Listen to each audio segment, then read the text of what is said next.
Hey guys, welcome back to my channel. Today I'll be building budget Alice custom keyboard and I'll be giving you some tips on building it so that you won't make any mistakes like I did. If you're new to the channel, mainly I'm doing budget custom keyboard, budget premium keyboard and budget switch review and also budget price to performance gadgets.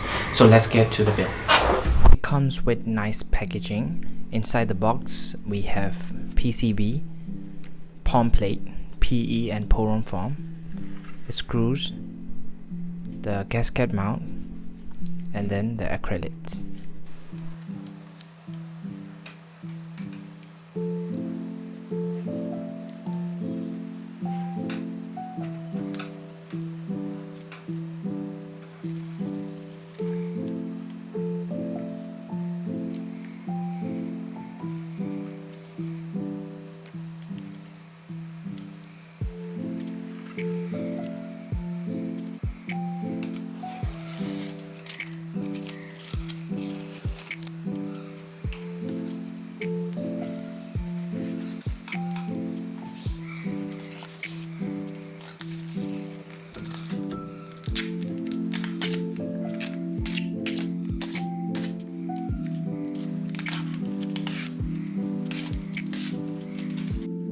First, let's work on the base.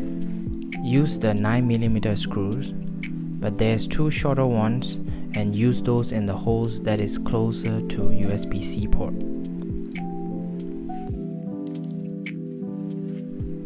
Align the base feet and tighten the screws and nuts.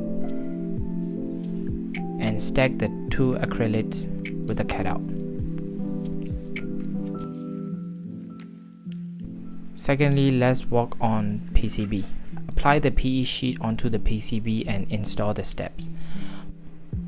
Then put pour-on foam.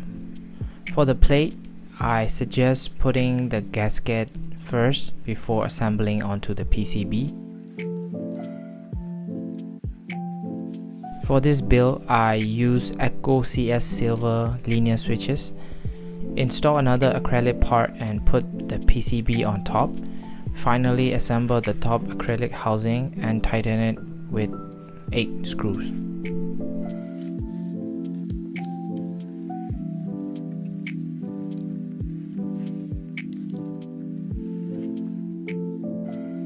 There you have it guys, fancy Alice 66 custom keyboard.